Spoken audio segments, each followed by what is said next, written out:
जय स्वामिनारायण विद्यार्थी मित्रों, नेक्स्ट लेक्चर में આપણે જુદા જુદા 5 ટાઈપ્સના અલગ અલગ મેથડ્સ ભણ્યા હતા. એના કેવી રીતે એને કેટેગરી વાઇઝ ડિવાઇડ કર્યા હતા. In situ concrete strength, chemical attack, corrosion potential test, fire damage and structural integrity. હવે એમાંથી મિત્રો આજે આપણે ઇન સિચ્યુ મેથડમાં એક ટેસ્ટ હતો, તમને બધાને ખબર હશે, ઘણી બધી વખત તમે એનું નામ સાંભળ્યું હશે. સિટી કોન્ક્રીટ ટેકનોલોજીમાં પણ આપણે એ શબ્દ શીખ્યા હતા. અત્યારે ફરી અહીંયા એ શબ્દ આવશે, rebound hammer test. Rebound hammer test. હવે રિબાઉન્ડ હેમર ટેસ્ટ એટલે શું છે? રિબાઉન્ડ હેમર ટેસ્ટ કેમ, કોને કીધું આવું, આ ટેસ્ટમાં શું કાર્ય છે, આજે હું તમને સાથે સાથે ઇન્સ્ટ્રુમેન્ટ લઈને પણ આવ્યો છું. તો આપણે ઇન્સ્ટ્રુમેન્ટ લેક્ચર હમણાં પહેલાં રેકોર્ડિંગ ટાઈપ્સ કરીશ, પછી હું એ લેક્ચરમાં રિબાઉન્ડ હેમર કેવી રીતે યુઝ કરવું એની વિશે આપણે થોડીક ડિટેલ ચર્ચા કરશું. મિત્રો, rebound hammer test, the Schmidt rebound hammer, એને સ્મિટ રિબાઉન્ડ હેમર પણ કહેવાય. સ્મિટ રિબાઉન્ડ હેમર ડેવલપ કોણે કર્યું? સ્વિસ એન્જિનિયર અર્નેસ્ટ સ્મિટે આનું ડેવલપ કર્યું, એટલે એને આપણે સ્મિટ રિબાઉન્ડ હેમર ટેસ્ટ પણ કહીએ છીએ. હવે તમને આઈએસ કોડમાં તમને ઓલરેડી કીધેલું છે કે તમને આઈએસ કોડનું નામ તમને કહી દઉં, જસ્ટ મિનિટ. IS 13311 part 2 1992. આ આઈએસ કોડ પ્રમાણે આપણે રિબાઉન્ડ હેમર ટેસ્ટ ભણવાનો છે. જો તમે લોકો આને ડાઉનલોડ પણ કરી શકો છો આઈએસ કોડમાં, તો તમે આઈએસ કોડ ડાઉનલોડ કરશો તો તમે આ રિબાઉન્ડ હેમર ટેસ્ટના બીજા કેટલા ફીચર છે, કેવી રીતે મેઝર કરવામાં આવે, એનું ઘણી બધી ઇન્ફોર્મેશન તમને એમાંથી મળી રહેશે. હવે ફર્સ્ટ ઓફ ઓલ કોઈ બી ટેસ્ટ હોય તો ટેસ્ટ એ આપનાર કોણ હતું? તો સ્મિટ હતો, અર્ન સ્મિટ. કોણ હતો? સ્વીડિશ એન્જિનિયર હતો, તો કે આપણે શોધી લીધું. અથવા બીજી રીતે રિબાઉન્ડ હેમર ટેસ્ટને તમે બીજા એક અલગ નામથી પણ જાણી શકો છો, સ્ક્લેરોમીટર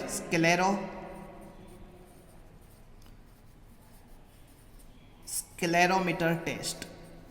મિત્રો સાથે સાથે નોટ્સ ખાસ બનાવતા જજો. સ્ક્લેરોમીટર ટેસ્ટ કયા નામથી? SCLEROMET સ્કેલેરોમીટર ટેસ્ટ દ્વારા પણ તમે રિબાઉન્ડ હેમર ટેસ્ટને ઓળખી શકો છો. બીજું ખાસ એક વસ્તુ અહીંયા યાદ રાખવાનું છે. હવે તમે ટેસ્ટના જેને બનાવ્યો Swedish engineer Schmidt Ernst in 1948 is one of the most frequently used method. સૌથી વધારે યુઝ થતી મેથડ છે ઇન વર્લ્ડ સૌથી વધારે યુઝ થતી મેથડ ફોર નોન ડિસ્ટ્રક્ટિવ ટેસ્ટમાં વર્લ્ડ વાઇડ જો સૌથી વધારે કોઈ મેથડ યુઝ થતી હોય, this is rebound hammer test. Clear that? This test, આ ટેસ્ટ બેઝડ ઓન પ્રિન્સિપાલ. હવે આવું કંઈ અત્યારે આપણે લખવાની જરૂર નથી, આપણે સીધું લખી નાખીએ. પહેલાં ટેસ્ટનું કોણે શોધ્યું, શોધ કોણે કરી, પહેલો પુંતો આમાંથી તમને મળી જાય. પછી તમે એક પોઈન્ટ લખો કે સૌથી વધારે વર્લ્ડમાં આ મેથડ રિબાઉન્ડ હેમર ટેસ્ટ સૌથી વધારે ઉપયોગ થાય. ત્યારબાદ થર્ડ વન પોઈન્ટમાં તમારે આ જ કઈ વસ્તુ લખવાની નથી, સીધું પ્રિન્સિપાલ લખવાનું કે સિદ્ધાંત. કે કોઈ બી ટેસ્ટ હોય તો કંઈક સિદ્ધાંત હોય ને એક પ્રિન્સિપાલ હોય. તો કે પ્રિન્સિપાલ શું છે? તો તમને બધાને ખબર છે, ન્યૂટનનો કયો લો હતો? ન્યૂટન્સ થર્ડ લો, એક્શન અગેન્સ્ટ રિએક્શન. તમે કોઈ બી વસ્તુ ઉપર જેટલું એક્શન આપશો એની સામે અંદરનો ફોર્સ એની સામે શું કરશે? એટલું જ રિએક્ટિવ ફોર્સ આપશે. આ રિએક્ટિવ ફોર્સ વડે એટલે કે આપણે રિબાઉન્ડને પ્લન્જર દ્વારા અથડાવશું. કોઈક દિવાલ હશે, કોઈક દિવાલ જોડે આપણે એને અથડાવશું, એટલે કે ઇન્ટરનલ જેટલું આપણે પ્રેશર એક્ટિંગ કરશું એની સામે શું કરશે? એક રેઝિસ્ટિવ ફોર્સ આવશે. આ રેઝિસ્ટિવ ફોર્સ આપણે મેઝર કરશું અને ગ્રાફ દ્વારા એનું રિપ્રેઝેન્ટ કરીને આપણે એની કમ્પ્રેસિવ સ્ટ્રેન્થ નક્કી કરશું. તો આ રિબાઉન્ડ હેમરે શું કીધું? The rebound of the elastic mass depends on the hardness of the surface. Elastic mass depends on the hardness of the surface against with the mass impinges. એટલે કે એને ગુજરાતીમાં કેવું હોય તો સ્થિતિસ્થાપક દળનો ઉછાળ તે દળની સપાટી સાથે અથડાઈ તેની સખતાઈ ઉપર આધાર રાખે. It depends on the hardness of the surface. તો આ તમારું શું થયું? પ્રિન્સિપાલ. એક જ લાઇનમાં તમારું પ્રિન્સિપલ આવી ગયો. The rebound hammer of elastic mass depends on the hardness of the surface which mass is impinges. Clear? તો હવે તમારે next point, third one point તમારે શું લખવાનું? The hammer consist of a plunger connected with the spring. હવે અહીંયાથી તમારે જે વસ્તુ અહીંયાથી શરૂઆત થશે એ શું હશે? ઇન્સ્ટ્રુમેન્ટનું ઓવરવ્યૂ, કે ઇન્સ્ટ્રુમેન્ટ કેવું છે, ઇન્સ્ટ્રુમેન્ટ કઈ રીતનું છે, તો એનું ઓવરવ્યૂ આપણે લઈએ મિત્રો. ખાસ અહીંયા થોડોક લેક્ચરને આપણે અહીંયા સ્કીપ કરીને હું તમને પહેલાં ઇન્સ્ટ્રુમેન્ટ દેખાડું, અને ઇન્સ્ટ્રુમેન્ટ દેખાઈને આપણે લોકો શું કરીએ, એને ઓવરવ્યૂ લઈએ. ઓકે, હવે તમને અહીંયા કંઈક ઇન્સ્ટ્રુમેન્ટ દેખાય છે. આ રિબાઉન્ડ હેમર ઇન્સ્ટ્રુમેન્ટ છે. હવે જો તમને અહીંયા રિબાઉન્ડ હેમર ટેસ્ટમાં અહીંયા તમને રીડિંગ મીટર આપેલું છે. Reading meter. ક્લિયર? રીડિંગ 10, 20, 30, 40. થોડુંક ઝૂમ કરીએ એટલે તમને થોડાક રીડિંગ દેખાય. થોડુંક જો હવે રીડિંગ વિઝિબલ છે. ઓકે, 20, 10, 20, 30, 40, 60, 70, 80, 90 અપ ટુ 100 રીડિંગ આપેલા છે. ઓકે, રીડિંગ તમે જોઈ શકો છો. ઓકે, રીડિંગ વિઝિબલ થાય છે કે નહીં? હા, yes, visible date. Okay, visible થયા હવે? હા, હવે આ રીડિંગ તમે વિઝિબલ જોઈ શકો છો. એક ધારા જુઓ તમે.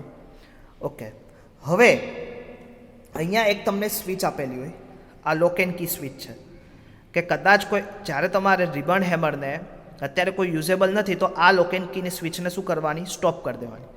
હવે જ્યારે ખોલવું હોય ત્યારે આને પ્રેસ કરો એટલે નીચેથી શું થાય? હેમર ખુલશે, પ્લન્જર બહાર આવશે. હવે અત્યારે આપણે બીજી માહિતી જો, હવે ગ્રાફ તમને ઓલરેડી આની પર તમને આપેલો છે. ઓકે, આ શું છે? Concrete hardness. આ દ્વારા કોન્ક્રીટ તમને હાર્ડનેસ મળે N, ન્યૂટન પર NR. હવે આ શેનું? આ તમને લાઈન જે દેખાય એ તમારું રીડિંગ આવેલું, એટલે કે અહીંયા તમને રિબાઉન્ડ કેટલું આવ્યું તમારું મેઝરમેન્ટ કરેલું રિબાઉન્ડ તમારે મેઝર કરવાનું અહીંયાથી. અને નીચેની સાઈડ તમને શું આપેલું છે? જો કમ્પ્રેસિવ સ્ટ્રેન્થ, એટલે કે નીચે અહીંયાથી તમને કમ્પ્રેસિવ સ્ટ્રેન્થ આવે, તો કે કેટલો કોન્ક્રીટ છે. આ બે જગ્યાને તમે મેચ કરો એટલે જે સ્ટ્રેન્થ આવે એ તમારી શું આવે? Compressive strength of concrete.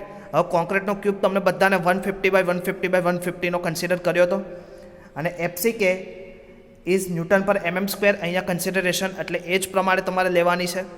Okay, તો આ રીતે ગ્રાફમાં તમે જોઈ શકો છો. Is a graph is visible. હવે ગ્રાફ તમારે અલગથી જોવાની જરૂર નથી, તમને ઇન્સ્ટ્રુમેન્ટ ઉપર જ આપી દીધેલો છે. ઓકે, ફરીથી આપણે ઇન્સ્ટ્રુમેન્ટને જોઈએ. આ આખું ઇન્સ્ટ્રુમેન્ટ થઈ ગયું તમારું. ઓકે, હવે તમને કઈ કઈ વસ્તુ આપેલી, તમને ઇન્સ્ટ્રુમેન્ટનું થોડુંક બિહેવિયર આપણે જોઈ લઈએ. કઈ કઈ વસ્તુ આપેલી છે. હવે તમે અહીંયાથી જોશો ને, આ જે પોર્શન હશે, આ જે તમને દેખાય એને કહેવાય પ્લન્જર. શું કહેવાય? પ્લન્જર. હવે આ પોર્શનથી આટલા પોર્શનની અંદર એક રિસ્ટોરિંગ સ્પ્રિંગ હશે. અંદર રિસ્ટોરિંગ સ્પ્રિંગ આવે એ ઇમ્પેક્ટ કરે. શું કરે? ઇમ્પેક્ટ સ્પ્રિંગ કહેવાય એને. ક્લિયર? હવે અહીંયા એક હાર્ડનેસ માસ હશે, હાર્ડનેસ માસ. અને અહીંયા તમે જોઈ શકો, હમણાં જ આપણે જોયું રીડિંગ મીટર. આ રીડિંગ મીટર હશે. ક્લિયર? અને આની અંદર એક હેમર ગાઈડ હશે, કે હેમરને ગાઈડ કરે કે તારે આ જ જગ્યાએ જવાનું. એક આપણે ખોલીને હમણાં જોઈએ, એ હેમર ગાઈડ થાય. ઓકે, હવે અહીંયા તમે જો આ રિલીઝ કેચ અત્યારે તમે જોઈ નથી શકતા, પણ આ રિલીઝ કેચ છે, કે તમે કોઈ લોડ આપો એને પછી તમારે રિલીઝ કરવું હોય તો રિલીઝ કેચ અહીંયા બટન પ્રેસ કરીને તમે રિલીઝ કેચ કરી શકો. ક્લિયર? અથવા તો અહીંયા કમ્પ્રેસ સ્પ્રિંગ આવે, અહીંયા કમ્પ્રેસ કરવાનું, દબાવવાનું. ઓકે, અહીંયા એક હાઉસિંગ આવશે. હવે આ બધા અત્યારે આખું મેટલ કાસ્ટિંગ છે, એટલે તમને ઘણી બધી વસ્તુ શું થાય? વિઝિબલ ના બી થઈ શકે, પણ એટલીસ્ટ તમને ખ્યાલ આવે કે આવી રીતનું એક ઇન્સ્ટ્રુમેન્ટ આપણે યુઝ કરીએ છીએ, રિબાઉન્ડ હેમર ટેસ્ટ. ઓકે, હવે પછી શું કરવાનું? જ્યારે તમે આનો યુઝ નથી કરતા ત્યારે તમારે શું કરવાનું? આ એક ક્લોઝ બટન આવે, એ બટનને તમારે શું કરી દેવાનું? ક્લોઝ કરી દેવાનું, કે જેથી એ બટન શું થાય? બગડી ના જાય, કેમ કે એનો સૌથી વધારે યુઝ થશે ઇન્સ્ટ્રુમેન્ટ. હવે તમને જો અત્યારે ઓપન કરીને બી તમને એક વખત એનું પ્લન્જર કેવું હોય તો તમને દેખાડી દઉં.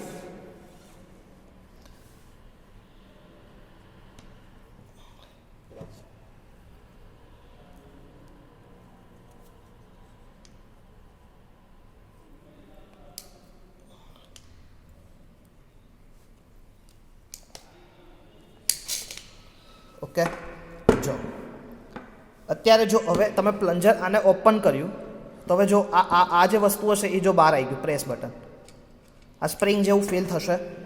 હવે આ પ્લન્જર ઉપર અહીંયાથી તમે કોઈ બી ઉપર નાખો એટલે શું થશે, એક ઇલાસ્ટિક આની અંદર સ્પ્રિંગની અંદર આની સ્પ્રિંગ શું થાય, દબાશે. સ્પ્રિંગ દબાશે એટલે અહીંયા કંઈક અલ્ટિમેટલી એક રીડિંગ જનરેટ થશે. ક્લિયર? જે અને એ રીડિંગ લઈને તમે ગ્રાફ પેપર દ્વારા એનું શું કમ્પ્રેસિવ સ્ટ્રેન્થ તમે મેઝર કરી શકો. ક્લિયર? તો આ શું હતું, મટીરિયલની એસેસિબિલિટી. એટલે કે પહેલો પોઈન્ટ આપણે શું લખવાનો હતો, કોણે શોધ્યું. બીજો પોઈન્ટ આપણે શું લખવાનું હતું, પ્રિન્સિપાલ. થર્ડ વન પોઈન્ટ જે ઇન્સ્ટ્રુમેન્ટ તમે યુઝ કરો છો તો ઇન્સ્ટ્રુમેન્ટનું બિહેવિયર, ઇન્સ્ટ્રુમેન્ટ કેવું છે, ઇન્સ્ટ્રુમેન્ટ કાર્ય કેવી રીતે કરે છે. ઓકે, હવે થર્ડ વન આપણે જોઈએ કે ઇન્સ્ટ્રુમેન્ટનું રીડિંગ. તો ઇન્સ્ટ્રુમેન્ટનું રીડિંગ કેવી રીતે લેવાનું, તો તમે ગ્રાફ પેપર ઓલરેડી જોયું. અહીંયા તમે નથી જોયું, તમને બુકમાં તમને દેખાડું તો કે ગ્રાફ પેપર ઉપરથી તમે એનું પ્રોપર રીડિંગ તમે લઈ શકો. Okay, clear? હવે આ ગ્રાફ પેપરના રીડિંગ પછી હવે તમારે શું કરવાનું કે નંબર ઓફ ટેસ્ટના રિઝલ્ટ કેવી રીતે આવે, શું આવે, એનો આપણે અભ્યાસ કરીએ. મિત્રો, factor that influencing the test result, કયા ફેક્ટર છે કે જે ટેસ્ટ રિઝલ્ટ ઉપર અસર કરે. તો mix characteristics like cement content, cement type છે તો એમાં સિમેન્ટ કન્ટેન્ટ કેટલું હોવું જોઈએ. ક્લિયર? તો કે mix content characteristics, smoothness of the surface under test. હવે કોઈ બી ટેસ્ટ સરફેસ ઉપર તમે ટેસ્ટ કરો તો જે ક્યુબ હોય તો ક્યુબની સરફેસ કેવી છે એની ઉપર ડિપેન્ડ કરે. Types of course aggregate, which types of course aggregate can be used and which size of course aggregate તમે યુઝ કર્યા છે. Size and shape of rigidity of specimen, size કેટલી છે 150 બાય 150 બાય 150. પછી તમે શેપ કેવો છે, ક્યુબ છે કે ક્યુબ કાસ્ટિંગ કરેલું, સિલિન્ડ્રિકલ કાસ્ટિંગ કરેલું છે. તો સિલિન્ડ્રિકલ હશે તેની સાઇઝ બી ચેન્જ થઈ જશે, 300 બાય 300 ડાયામીટર થઈ જશે, 300 લેન્થ થઈ જશે અને 150 diameter. Rigidity of the specimen, કે રિજિડિટી કેવી છે. એજ ઓફ કોન્ક્રીટ, કે કેટલી એજ છે. એજ એટલે કે સમય, કે 28 દિવસ પછીનો છે, 1 વર્ષ જૂનો છે, 2 વર્ષ જૂનો છે. તો rigidity, age of the concrete. Moisture condition of the concrete, carbonation of concrete surface and types of mold, which types of mold.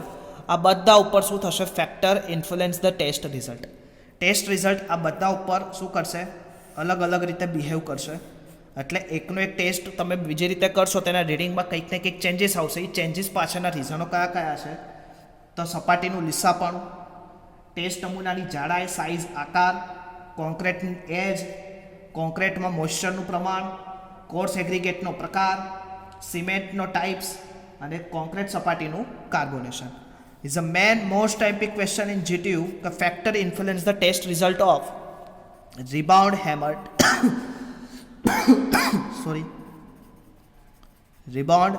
hammer test.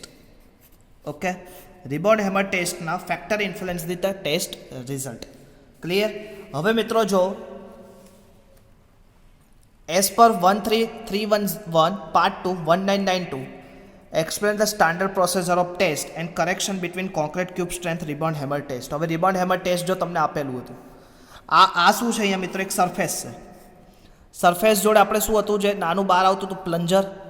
Okay, તો પ્લન્જર હવે અંદર શું કરતું, આ પ્લન્જરને બહાર લાવવા એટલે આટલી વસ્તુ શું થશે, બહાર આવશે. આખી બહાર આવી હતી, આપણે જોઈ હતી. ઇમ્પેક્ટ સ્પ્રિંગ હશે અહીંયા, એ શું કરશે, સ્પ્રિંગ ઇમ્પેક્ટ એટલે તમે જ્યારે ટેસ્ટ કરશો ત્યારે એક અવાજ આવશે. ઇમ્પેક્ટ એટલે કે આમ અંદરથી સડનલી ઇમ્પેક્ટ થતું હોય ને, સ્પ્રિંગ દબાય એટલે સડનલી ઇમ્પેક્ટ થાય એટલે એક અવાજ આવે ને, રિલીઝ થાય ત્યારે એક અવાજ આવે. હવે અહીંયા શું હેમર માસ હશે, પછી અહીંયા હાઉસિંગ હશે, પછી અહીંયા રબર ગાઈડેડ દ્વારા તમને શું થાય, રીડિંગ પ્રોવાઈડ કરશે.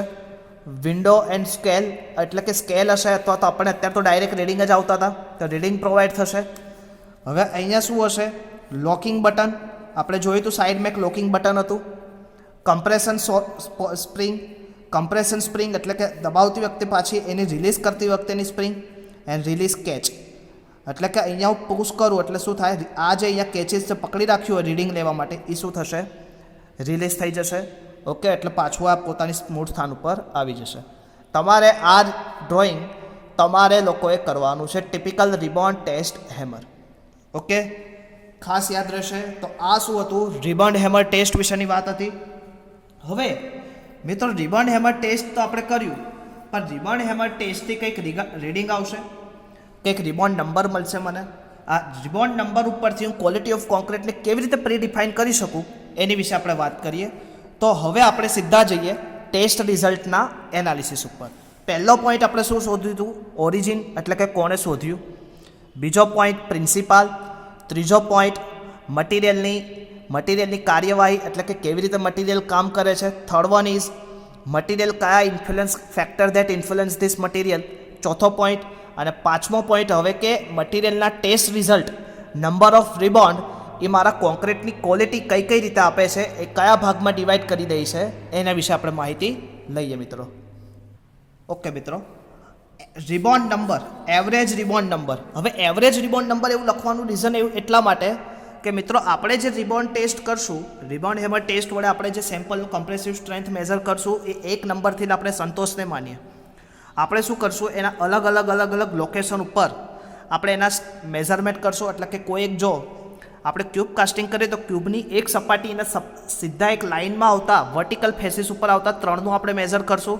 સેમ ઇઝ ઇટ ઇઝ હોરિઝોન્ટલનું લઈએ તો હોરિઝોન્ટલ 3, એટલે કે 6 નંબર આપણે કન્સિડરેશન કરશું. અને 6 નંબરનું એવરેજ આપણે જે હશે એને આપણે કન્સિડર કરીએ તો એ 40 કરતાં ઓછું આવે તો તમારી સપાટી કેવી આવે છે? Very good hard layer. જો 30 થી 40ની વચ્ચે આવે તો ગુડ લેયર, અને 20 થી 30ની આવે નંબર તો ફેર, ચાલે, એવું આમ ચાલે. અને લેસ દેન 20 થી ઓછું આવે તો પુઅર ઓર ડિલિમિનેટેડ, અને 0 આવે તો વેરી પુઅર એન્ડ ડેલિમિનેટેડ, એટલે કે એને ડેલિમિનેટ કરો અથવા તો ઇલિમિનેટ કરો. ક્લિયર? તો આને 5 ભાગમાં ડિવાઈડ કર્યા છે. 1, 3, 1 કયા મેં IS કોડ હમણાં જ વાત કરી તમને. એઝ પર IS કોડ 13311 પરથી પાર્ટ 2 ઉપરથી કોડ ઉપરથી આને આટલા ભાગમાં ડિવાઈડ કર્યા. 40 કરતાં વધારે આવે તો વેરી ગુડ, 30 થી 40ની વચ્ચે આવે તો ગુડ લેયર, 20 થી 30ની વચ્ચે આવે તો ફેર, ચાલી જાય એવું, અને લેસ દેન 20 તો પુઅર એન્ડ 0 આવે તો વેરી પુઅર અથવા તો ડેલિમિનેટેડ. ક્લિયર? તો આ આજે ભણીએ આપણે મિત્રો રિબોન્ડ હેમર ટેસ્ટ. ક્લિયર મિત્રો? હવે આ જ શ્રેણીમાં આગળ આપણે ભણીએ ultrasonic pulse velocity test. Clear? હવે અલ્ટ્રાસોનિક પલ્સ વેલોસિટી ટેસ્ટ એ ખૂબ જ ઇમ્પોર્ટન્ટ ટેસ્ટ છે. તો એના વિશે આપણે થોડીક માહિતગાર થઈએ. Ultrasonic pulse velocity test. Okay મિત્રો, ultrasonic pulse velocity test. Ultrasonic, first of all ultrasonic pulse velocity એટલે શું થાય? મીટર પર સેકન્ડ. એક સ્પીડથી કોઈ બી વસ્તુ ઉપર આપણે શું કરીએ છીએ? પલ્સને અંદર આપણે એડ કરીએ. પલ્સ તમે કદાચ જોયા હશે, આવી રીતે ઘણી વખત તમે જોયા હોય તો આવી રીતે પલ્સ તમે મેઝર જોયા હોય તો આવી રીતે તમને દેખાશે pulse. Ultrasonic pulse velocity method basically involve the measurement of velocity electronic pulse. Electronic pulse દ્વારા શું થાય? બેઝિકલી મેઝર થાય ઇલેક્ટ્રોનિક પલ્સ. હવે આ ઇલેક્ટ્રોનિક પલ્સને પાસિંગ થ્રુ કોન્ક્રીટ, તમે કોન્ક્રીટના એક સરફેસમાં તમે શું કરો? એને પાસિંગ કરો ફ્રોમ ધ ટ્રાન્સમિટિંગ ટ્રાન્સેડ્યુર. હવે જો એક વસ્તુ યાદ રાખજો, આપણે અલ્ટ્રાસોનિક પલ્સ વેલોસિટી પણ હું તમને રિબોન્ડ હેમરની જેમ જ બતાવવાનો ટ્રાય કરીશ, પણ આજે કદાચ શક્ય નહીં થાય. નેક્સ્ટ લેક્ચરમાં જ્યારે આવીશ ત્યારે હું તમને એનો બતાવવાનો ટ્રાય કરાવીશ. હવે શું થશે? આ એક મારું બાય સપોઝ, એક આ મારી પેન, તમે સમજવાની કોશિશ કરો. આ મારું કોન્ક્રીટ હશે. ક્લિયર? હવે એક બાજુથી અહીંયાથી હું પલ્સ વેલોસિટીને શું કરીશ? ઇન કરીશ, અને એ જ જગ્યાએ બીજી બાજુથી હું પેન લઈને અહીંયાથી હું કરીશ, એટલે પલ્સ વેલોસિટી છે અહીંયાથી જે મેં ઇન કર્યા હતા એ શું કરીશ? હું અહીંયાથી રિસીવ કરીશ. એટલે કે એક ટ્રાન્સેડ્યુઅર અને એક રિસીવર. ટ્રાન્સેડ્યુઅર અને રિસીવરની વચ્ચે શું થશે? આ મારો કોન્ક્રીટનો લેયર હશે. ક્લિયર? તો અહીંયા હવે સમજવાની કોશિશ કરો. The electronic pulse passing through concrete from the transmitting transducer. Transmitting transducer દ્વારા તમે શું કરશો? પલ્સને શું કરશો? ઇન્સર્ટ કરશો કોની અંદર? કોન્ક્રીટની સપાટી ઉપર. અને રિસીવિંગ ટ્રાન્સેડ્યુઅર શું કરશે? આ જે પલ્સ તમે એક્ટિવ કરીને અંદર નાખ્યા એને શું કરશે? રિસીવ કરશે. The test is based on principle that velocity of sound in solid material is function of the square root of the ratio of modulus of elasticity. Just minute. The test is based on principle that the velocity of sound in solid material is function of the square root, આ ખાસ ધ્યાન રાખજો, square root of the ratio of modulus of elasticity, square root of the ratio of modulus of elasticity to density rho. એટલે આવી રીતે થશે modulus of elasticity E upon density of rho. જો તમને બતાવું E upon density rho, the density of elastic property in turn related to quality of strength. હવે કોઈ બી વસ્તુ હશે એની મટીરિયલની elasticity, clear, sorry, very disturbing, square root of the ratio, the modulus of elasticity E to the density and elastic property are in turn related to quality of strength of material. Density, હવે density એટલે માસ પર unit માસ પર આપણે ડેન્સિટીનો unit કયા હતા? Wet density, માસ density. હવે wet density wet પર unit volume, માસ density માસ પર યુનિટ વોલ્યુમ. હવે તમે કોઈ બી સ્ટ્રેન્થની તમે ચેક કરો તો એનું વોલ્યુમ તો તમને ડેન્સિટી મળી જ જશે. અને E તો જે તે મટીરિયલનું મોડ્યુલસ ઓફ ઇલાસ્ટિસિટી 5000 √fck કરો. Elastic properties are term related to quality of strength of the material. The pulse velocity range from 3 to 5 km per second. The method is employ pulse of the frequency 50 to 175 kHz. જ્યારે બી તમે કોલેજમાં આવો આ test આપણે કરીએ ત્યારે ખાસ આ બધી વસ્તુઓ પૂછીશ. Generated and recorded by electronic circuit, એટલે આ શું થશે? જનરેટ બી થશે અને રિસીવ બી થશે અને એનું રેકોર્ડિંગ ઇલેક્ટ્રોનિક સર્કિટમાં એનું રેકોર્ડિંગ થશે. એટલે કે આપણી પાસે જે ઇન્સ્ટ્રુમેન્ટ છે એમાં કેવી રીતનું છે? ટ્રાન્સડ્યુસર રિસીવરને તમે એક પર્ટિક્યુલર એક બોક્સ સાથે કનેક્ટેડ કરો ને એમાંથી તમને તમારા મોબાઈલમાં અથવા તો તમારા ઇલેક્ટ્રોનિક ગેજેટ એટલે કે લેપટોપમાં તમને આખો ડેટા કલેક્ટેડ થઈ જાય. ઓકે, હવે આ an ultrasonic pulse apparatus consist of transmitter and receiver. Transmitter and receiver એટલે કે એક દ્વારા તમે શું કરશો? ટ્રાન્સમિટ કરશો અને બીજા દ્વારા શું કરશો? એને રિસીવ કરશો. Which are held against two faces of the concrete. આ એક ટુ કોન્ક્રીટ ફેસીસ ઉપર હશે. હવે ક્વેશ્ચન થાય કે સાહેબ તમે ટુ કોન્ક્રીટની ફેસીસ કીધી પણ ફેસીસ કેવી રીતે હોઈ શકે? તો કે આ મારો આ તમે કોન્ક્રીટ જો ઉપર તમે ડ્રો કરેલો. ઓકે, હવે તમારી એક કોન્ક્રીટની ફેસ આ થઈ અને બીજા કોન્ક્રીટની ફેસ આ થઈ, અથવા તો તમે આ કોન્ક્રીટની ફેસ બી લઈ શકો, આ કોન્ક્રીટની ફેસ બી લઈ શકો. તો અહીંયા તમે શું કરો? ટ્રાન્સમીટર કન્સિડર કરો, અહીંયાથી ટ્રાન્સમિટ કરો રેઝને, અને અહીંયા શું કરો? રેઝને રિસીવર ઇન્સ્ટ્રુમેન્ટ અહીંયા પ્રોવાઈડ કરો. ક્લિયર? તો અહીંયાથી તમને ટ્રાન્સમીટર અને રિસીવર દ્વારા તમે transmitter and receiver which are held again to faces of concrete. The apparatus generate pulse of electronic frequency which are transmitted through concrete by transmitter. On the other face, the receiver receive the pulse and apparatus record them. એક બાજુથી transmit થશે same against, બીજી બાજુથી શું થશે? Receive થશે અને receiver રેકોર્ડમાં એનું રેકોર્ડ થશે. ધ ટાઈમ ઓફ ટ્રાવેલ, તમારે શું મેઝર કરવાનું છે? Time of travel. તમારે time of travel between initial onset and reception of pulse in measure electronically. તમારે ટાઈમ મેઝર કરવાનો છે કે કેટલો ટાઈમ ઇન્સર્ટ કર્યો ત્યારે ઇન્સર્ટથી લઈને રિસીવ થયો, ટ્રાન્સમિટથી લઈને રિસીવ ટાઈમ કેટલો થયો એ તમારે મેઝર કરવાનો. The path of length between transducer and receiver divide by time of travel gives the average velocity of wave propagation. The velocity of pulse is correlated the strength of concrete. Higher the velocity of pulse greater the strength of concrete. આ ખાસ ધ્યાન રાખજો, competitive એક્ઝામમાં ઘણી બધી વખત પૂછાયેલું છે. Pulse velocity ટેસ્ટમાં જો પલ્સ એટલે કે વેલોસિટી સારી આવે તો એનો મતલબ શું થાય? તો કે increase the strength. Increase the pulse velocity, increase the strength. તમને 4 જુદા જુદા ઓપ્શન આપેલા હોય. ક્લિયર? તો આપણને જો આ થિયરી વાંચેલી હોય તો આપણને ક્લિયર કટ ખબર પડે. The higher the velocity of the pulse greater the strength of concrete. Clear? તો હવે ફરીથી આપણે એક વખત ફરીથી એક આખો ટેસ્ટ હું ડિટેલ સમજાવવા માગું છું. ખાસ વસ્તુ તમારે કયા કયા પોઈન્ટ લખવાના એ વસ્તુ સાંભળજો. પહેલાં ultrasonic pulse velocity test basically involves velocity electronic pulse. Basically electronic pulse પર ડિપેન્ડ કરે અને આ બેઝિકલી ઇલેક્ટ્રોનિક પલ્સને શું કરવામાં આવે? તમારે પાસિંગ કરવામાં આવે. કોની અંદર? કોન્ક્રીટની અંદર. હવે કોન્ક્રીટની અંદર પાસિંગ તો કરો પણ એની માટે તમારે એક શું આવશે? ટ્રાન્સમિટિંગ ટ્રાન્સડ્યુસર અને બીજું આવશે રિસીવિંગ ટ્રાન્સડ્યુસર, રિસીવિંગ પોઈન્ટ. આ ટ્રાન્સડ્યુસર એટલે કે જ્યાંથી તમે ટ્રાન્સમિટ કરો, રિસીવર એટલે કે જ્યાંથી તમે રિસીવ કરો. ક્લિયર?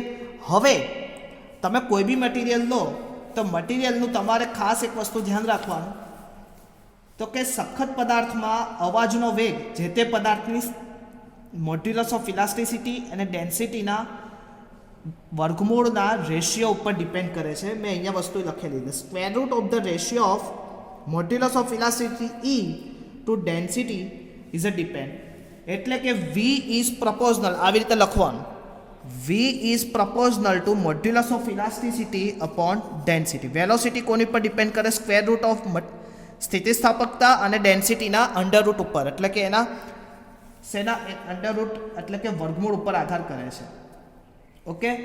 ઇલેક્ટ્રોનિક પલ્સને ટ્રાન્સમિટિંગ ટ્રાન્સડ્યુસર અને રિસીવિંગ ટ્રાન્સડ્યુસર વચ્ચે વેગ માપવામાં આવે. હવે પલ્સનો વેગ જુદો જુદો હોય. અલ્ટ્રાસોનિક પલ્સ વેલોસિટી ટેસ્ટના સાધનમાં ટ્રાન્સમીટર અને રિસીવરને અમુક અંતર દૂર રાખવામાં આવે અને કોન્ક્રીટની સપાટી સાથે લગાવવામાં આવે. ટ્રાન્સમીટર પાસે પલ્સ પેદા કરવામાં આવે, જે કોન્ક્રીટમાંથી પસાર થઈને રિસીવર પાસે શું થશે એ રેકોર્ડિંગ કરશે અને આ અંતર કાપવા માટે પલ્સને કેટલો સમય લાગ્યો એનો રેકોર્ડ કરવામાં આવશે. એટલે કે પલ્સ વેલોસિટી તમને શું મળશે? તો અહીંયા લખું, pulse velocity is equal to receiver વચ્ચેનું અંતર, ડિસ્ટન્સ, ટ્રાન્સડ્યુસરથી રિસીવર વચ્ચેનું અંતર, તો કે આ અંતર મારું બાય સપોઝ L હશે, લેન્થ L, અને આ ડિસ્ટન્સથી આ ડિસ્ટન્સ કાપવા માટે એને કેટલો ટાઈમ ટેકન થયો? L/T, length of the two transducer and receiver and time taken during transducer to receiver. તો એ તમને શું મળશે? પલ્સ વેલોસિટી, L એટલે કે મીટર અને આ સેકન્ડ, મીટર પર સેકન્ડમાં તમને વસ્તુ મળશે. ઓકે.